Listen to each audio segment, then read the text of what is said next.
Brasileiras e brasileiros, minhas amigas, meus amigos, aquele abraço.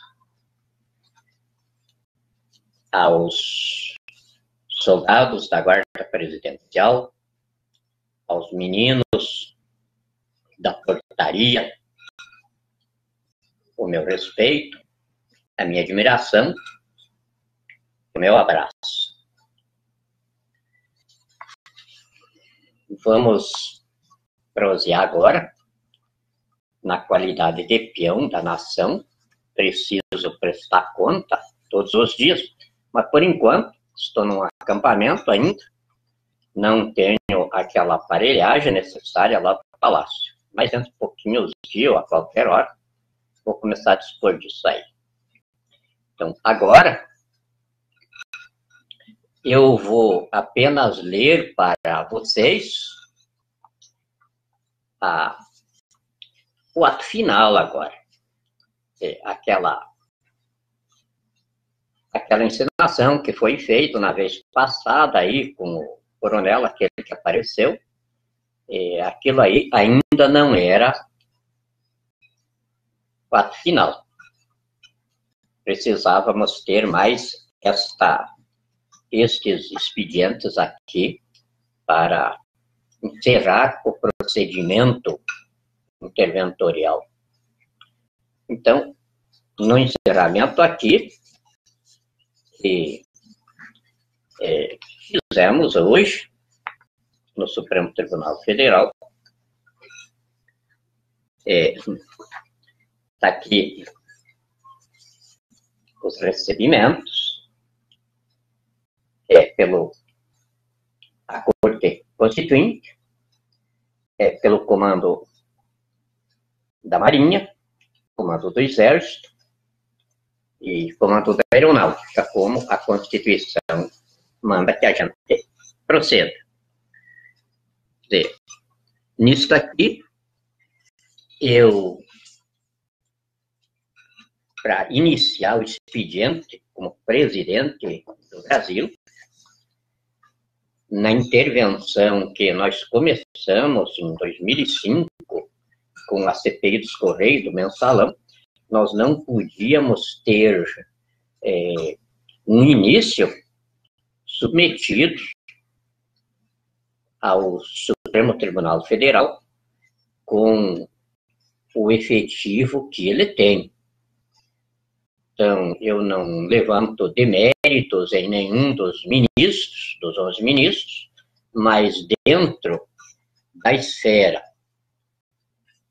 do Foro de Soberania, em sede de processo histórico,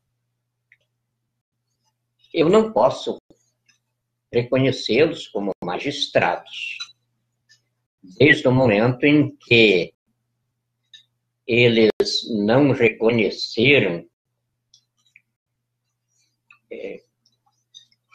o assalto ao poder que foi feito pelo Foro de São Paulo em 2015, através das eleições terroristas, promovidas com dinheiro roubado da Petrobras, Eletrobras, Eletronuclear, cofres públicos, BNDES.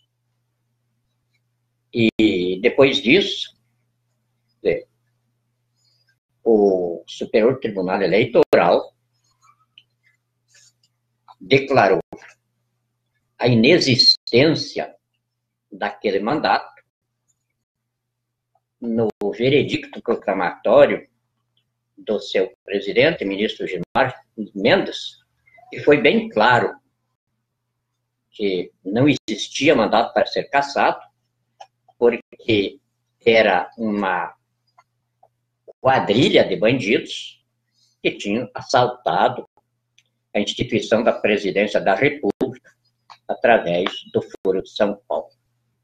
E que não era questão de solução judiciária, como não era mesmo, mas sim de reação de cidadania pela instituição da intervenção constituinte no processo histórico, ou seja, do povo no exercício direto do poder nos termos da Constituição.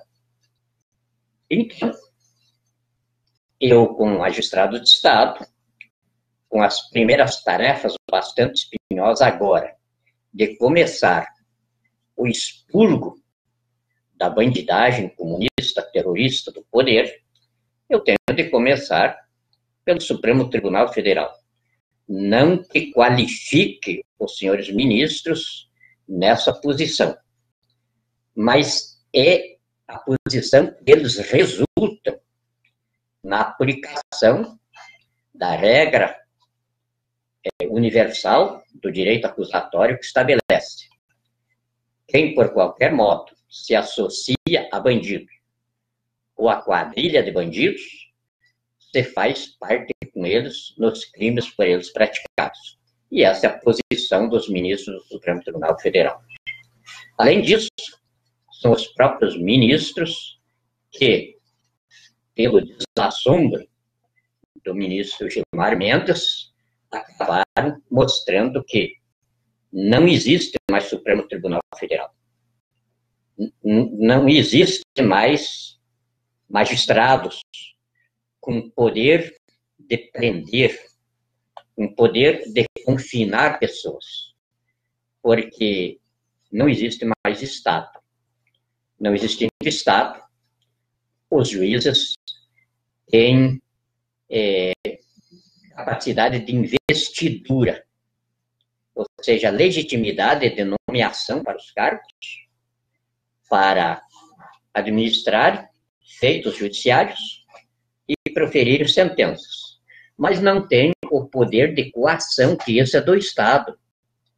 E precisa existir o Estado para que os juízes estejam por ele investidos do poder de coação para executar as suas sentenças.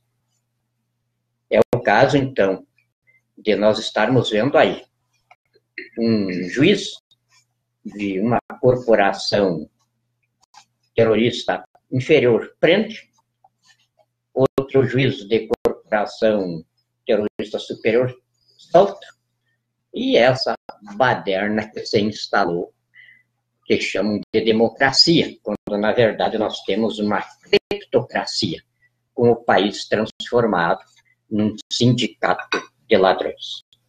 E nessa situação, então, eu tive de colocar os ministros do Supremo Tribunal Federal que a nação não os reconhece como magistrados integrantes da Corte Constituinte, mas reconhece a vacância na Corte Constituinte por causa dessa situação imputável deles.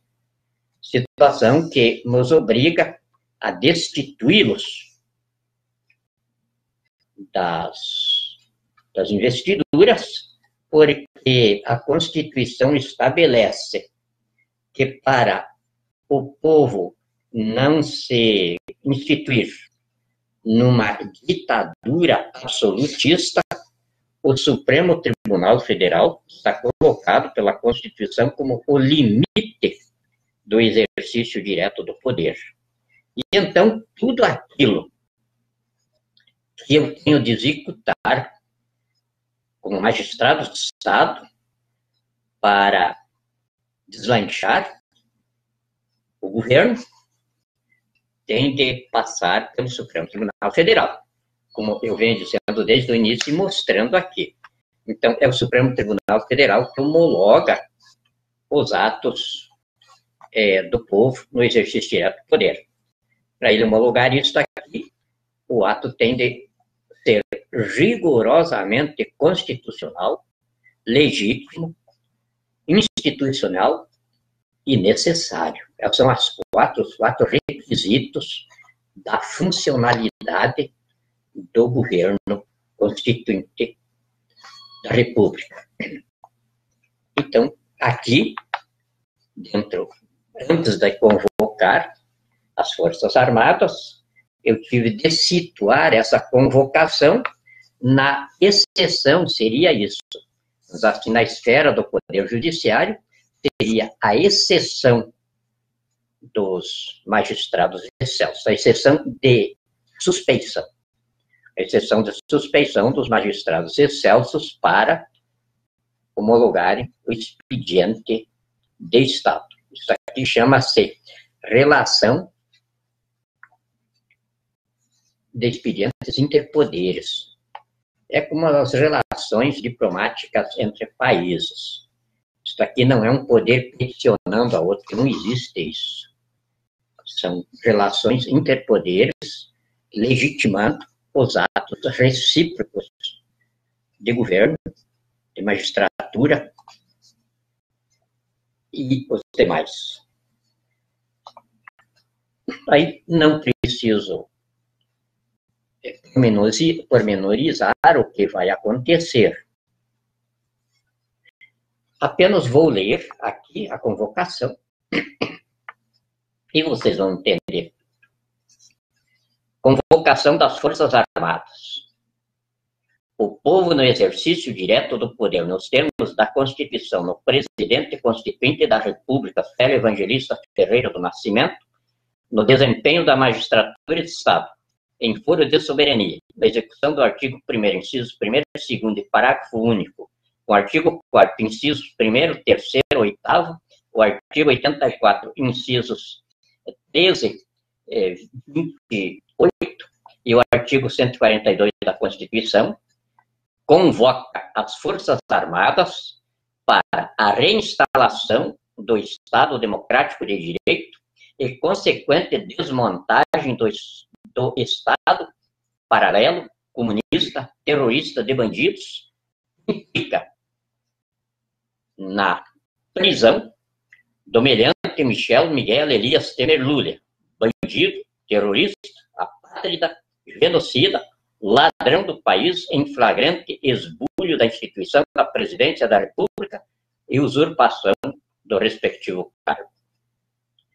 Reintegração do Palácio do Planalto à União para o restabelecimento do expediente de governo da República em sua sede ali, pelo povo no exercício direto do poder, nos termos da Constituição, no Presidente Constituinte da República, Célio Evangelista Ferreira do Nascimento, instituído pela nação em reação de cidadania pela instituição da intervenção constituinte no processo histórico que, após cumprir todos os trâmites procedimentais nos poderes constitucionais perante a Corte Constituinte, no dia 29 de 12 de 2017, encerrou com a reunião constituinte que o impulsou na instituição da Presidência da República e supriu a vacância no cargo de Presidente da República que vinha desde o dia 1º de janeiro de 2015.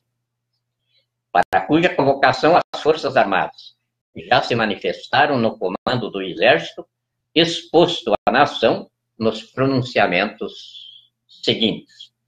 O general Eduardo Dias da Costa Vilas Boas, comandante do Exército Brasileiro,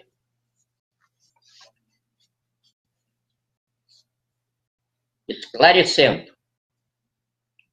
interpelação do coronel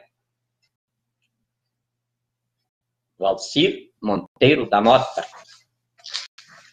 Caro coronel Valcir Monteiro da Mota do Exército Brasileiro, considerei a sua carta excelente, oportuna e uma boa, sucinta radiografia da grave e crítica situação que se encontra o nosso país, em fase terminal, em um hospital de segunda categoria, porém, acredito que nada aconteceu de melhor do que o silêncio de nossas Forças Armadas.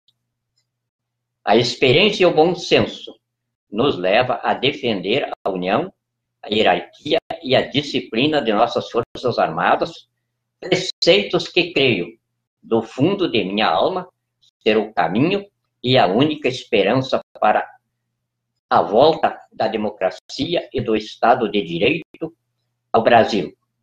As Forças Armadas estão cumprindo sua missão constitucional.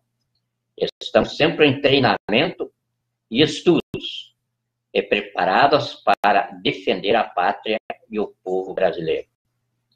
E o povo, o que está fazendo? É o povo que deveria convocar as suas Forças Armadas e agir dentro da Constituição, e intervir no Brasil. Essa é a lei natural do Estado, da política, pois todas as leis emanam do povo. O povo é o soberano do Estado nas modernas democracias. A sociedade é quem institui o governo, e ela tem o direito de corrigir seus defeitos e vícios. Não se trata de uma intervenção militar, mas sim de uma intervenção constitucional do povo, da sociedade brasileira.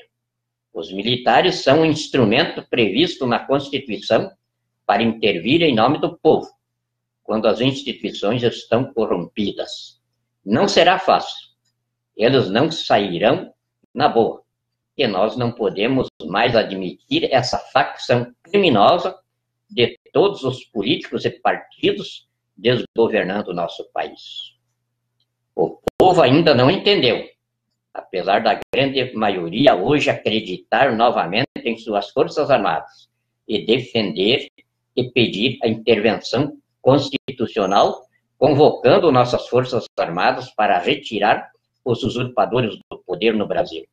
O povo ainda não tornou essa vontade muito clara, um grande consenso brasileiro. Por isso, considero que o silêncio, a preparação e os estudos das Forças Armadas para atuar no momento decisivo em que a situação do Brasil estiver totalmente comprometida, como o atual momento econômico da fuga e desvio de mais de 1 trilhão de reais de nossas receitas, acredito, de endividamento público, acrescido, aliás, de endividamento público e previdenciário gigantesco, que certamente já ultrapassa 5 trilhões de reais, somando ao já previsto risco de invasão e de acionamento das tropas paramilitares dos movimentos sociais, podendo mesmo chegar a uma guerra civil. Foi a decisão mais acertada dos comandos de nossas Forças Armadas. Porém, falta pouco tempo, muito pouco mesmo. Ou perderemos mais um dos bondes da história. E este será o definitivo para a existência do Brasil como o conhecemos hoje. Em um país vivendo com normalidade política e de funcionamento dos poderes de acordo com a sua Constituição e defesa de grandes mudanças em suas leis e seu sistema político, seria perfeito. Porém, todos nós sabemos muito bem, e nem sempre temos a coragem de dizer e defender, que o Brasil não é mais uma democracia há muitos anos. Situação comprovada por atos e fatos expostos e documentos. Não existe mais o equilíbrio e a independência dos 3 poderes. As instituições públicas foram tomadas e administradas por interesses revanchistas partidários e particulares de seus ocupantes. O governo é comandado de fora das instituições legais por organizações secretas ou por partidos políticos. A prestação de serviços aos cidadãos foi transformada em um gigantesco curral eleitoral alimentado de milhões de bolsas esmolas, relegando seu investimento em melhorias destinadas à evolução dos cidadãos como educação, cultura, saúde e segurança, a mera especulação política e populista. A legislação brasileira foi sendo modificada constantemente ao longo dos últimos governos, de maneira corrupta, desonesta e imoral, pela compra de nossos parlamentares e juízes.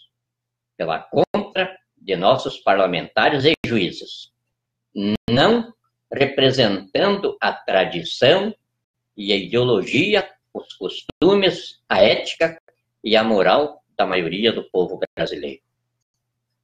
Daí para frente, tudo que aqui se realiza nada tem a ver com a democracia e os crimes contra o Estado e os cidadãos, completado por uma violência pública jamais vista na nossa história, nos transformaram em país de robôs, de covardes, de medrosos, que aceitam tudo em nome do medo de agir, de defender seus países e seus filhos, sem querer abrir os olhos para ver o caos do comunismo, se implantando dia a dia e acabando com o futuro de nossos filhos e netos.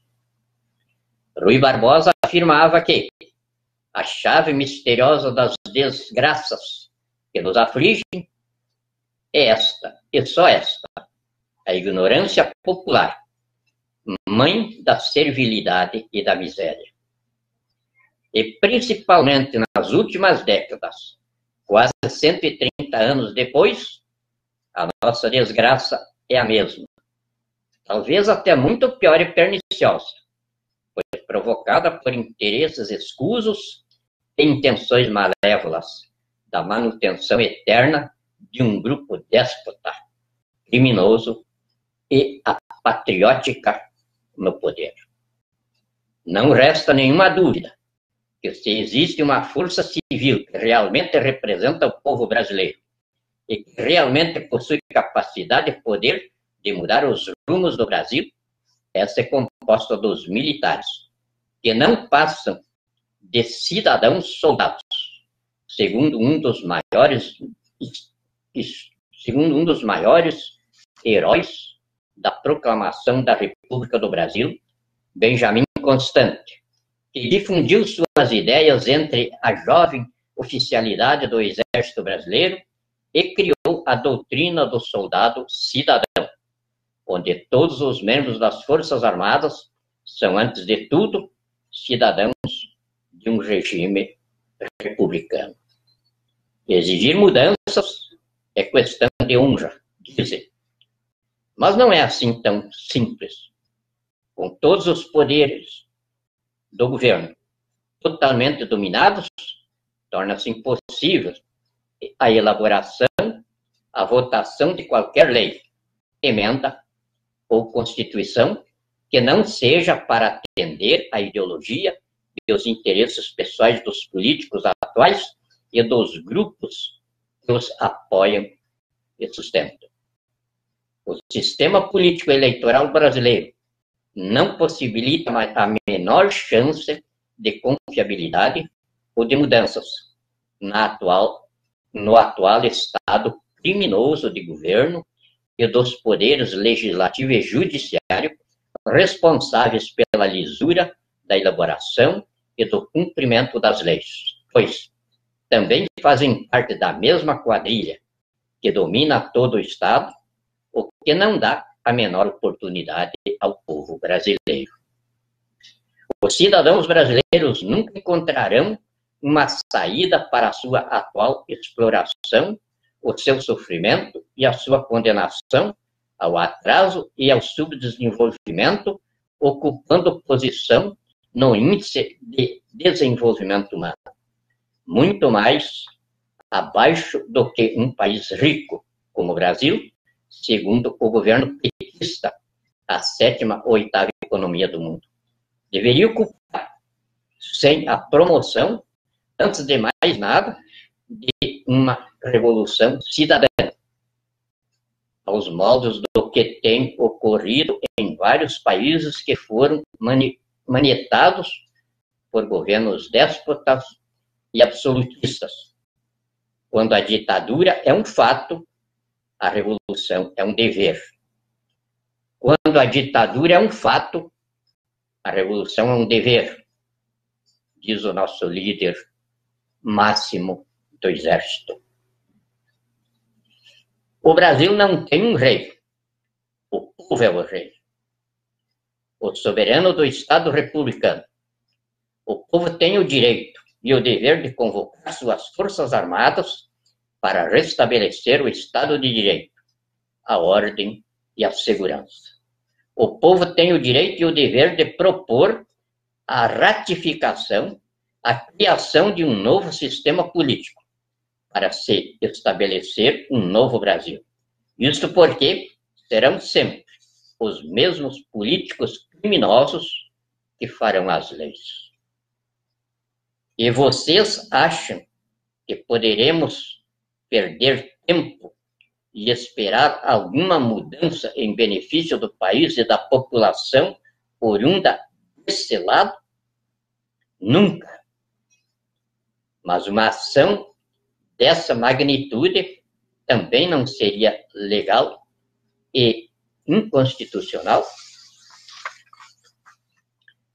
Seria uma ação popular e da sociedade, com apoio total das Forças Armadas e baseada na Constituição, com o propósito de restabelecer o império da lei, o qual está sendo violentado constantemente pelo próprio presidente do Poder Executivo, ao desconsiderar as decisões da Constituição do país, exercendo um domínio ilegal, corrupto e imoral sobre os poderes legislativo e judiciário. Esse domínio se traduziu em alterações criminosas, injustas e antidemocráticas na Carta Magna e nas leis brasileiras que conduzem o atual poder a um golpe de Estado e eliminação do Estado de Direito. Somente assim existirá alguma possibilidade de se criar um novo sistema político, de se criar um novo Brasil. Tudo dependerá sempre dos únicos responsáveis pela existência da nossa sociedade, de nosso país, de nossa nação. Os cidadãos brasileiros unidos em sociedade. Vamos construir juntos um Brasil novo. Precisamos aprender para evoluir. A evolução é inteligente. A mudança é traumática na história do mundo. Quase sempre os que querem mudanças querem o poder para eles. Mas os que querem evolução amam a democracia. Hitler, Stalin, Mao, Castro são mudanças.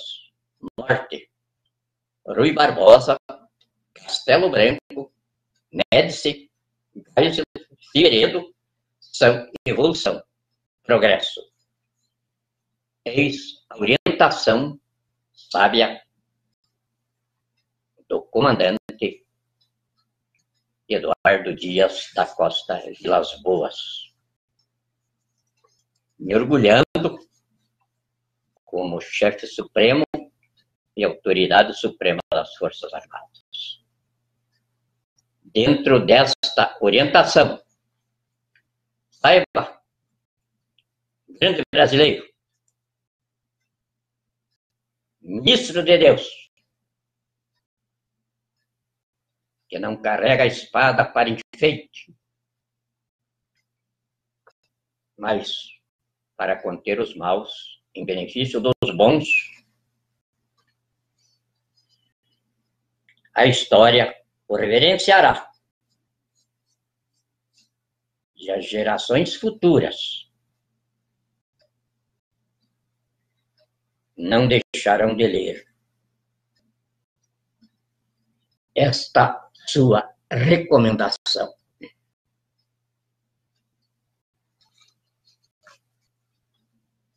A partir de agora, nós estamos no canteiro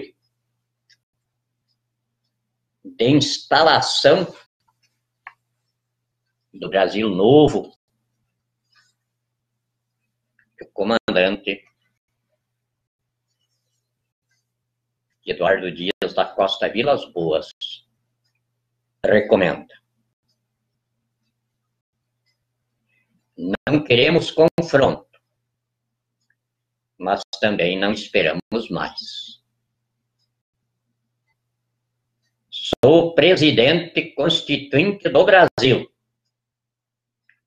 E se não tivesse envergadura cultural, escolar,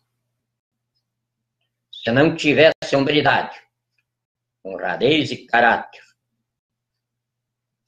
se não soubesse manobrar armas e conduzir e comandar forças armadas, eu repito, estaria plantando batatas e criando galinhas em qualquer local deste Brasil de terras tão férteis.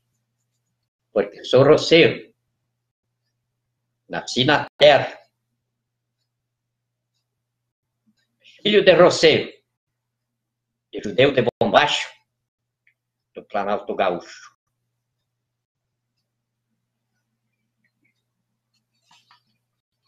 Então não se engane.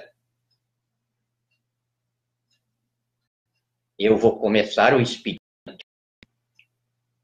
dentro do Palácio do Planalto com a Constituição que eu ajudei a escrever, cumprindo missão das Forças Armadas, institui. E então eu tenho tripla responsabilidade neste momento. Como membro remanescente, em pleno vigor, da Revolução de 64, para reinstalar o seu respectivo ideário. Como autor da Constituição que nos habilita da instrumentalidade legal, moral, legítima e necessária para isso.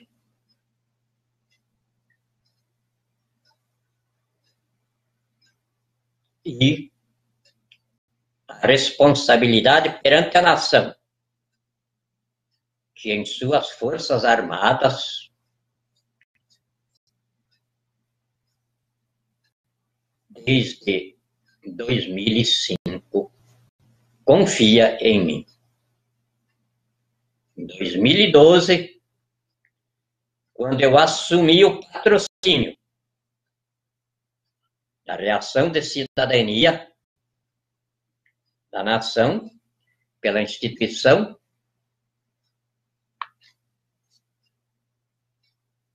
que a Constituição estabelece para isso, eu assinei ao alto comando das Forças Armadas o compromisso de ser morto e não preso, se conduzisse a nação a erro. E conduzir a nação a erro que eu considerava era aumentar os sacrifícios da nação.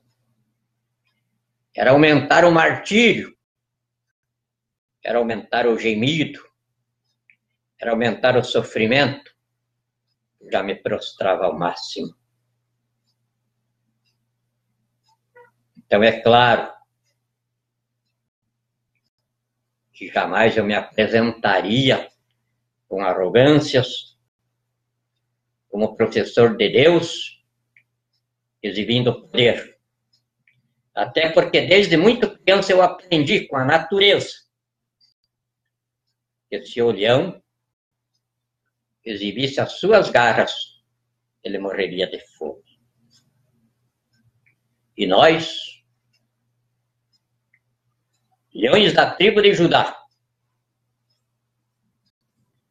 saracenos do deserto, temos isso no sangue. E temos isso no sangue porque foi com nós, os seus primos, que nosso grande rei Davi formou as suas tropas, com as quais deu a Israel a desenvoltura e megapotência daquele mundo em que ela foi. Com Deus no comando, as forças armadas atrás e o povo na retaguarda,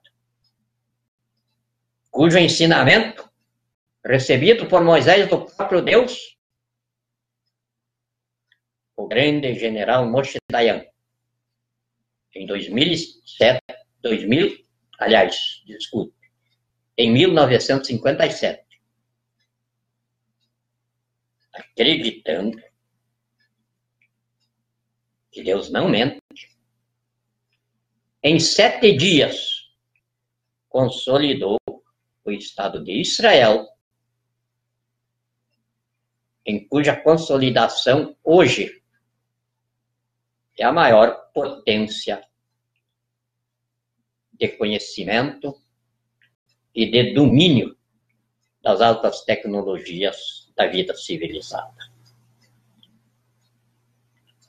Então, isto, como brasileiro judeu, não me faz arrogante. Pelo contrário, me impõe humildade.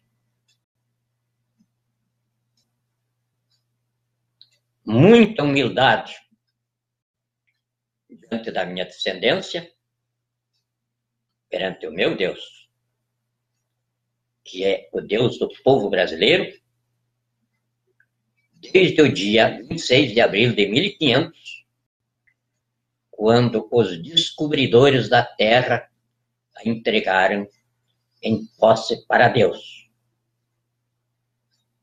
E segundo tudo indica, agora ele se apresentou para a colonização da sua posse. E escolheu esta geração, a geração sem raça, porque a miscigenação fez da espécie humana a raça de Deus, ou seja, a raça brasileira que forma o povo de Deus. O povo de Deus para o qual, há milhares de anos atrás, ele escolheu o povo judeu para assessorar a humanidade inteira. E, é claro, assessorar o povo brasileiro também. Em cujo apoiamento temos a grata satisfação de ter também o nosso povo irmão da América do Norte, que não apenas foi o primeiro a reconhecer a nossa independência, como por mais de 20 anos comprava tudo que não precisava e que nós produzíamos aqui para consolidar a nossa independência. Refiro também aos nossos avós dos países europeus, que desde os primeiros dias da intervenção do povo, que agora chega aos seus momentos finais, esteve conosco, nos prestando sua inestimável sabedoria e conhecimento, porque não seria racional nós, com apenas 500 anos de história colonial, pretendermos dispensar a milenar sabedoria e conhecimento dos nossos avós portugueses, espanhóis, italianos, alemães, ingleses e por aí afora, o grande e querido povo.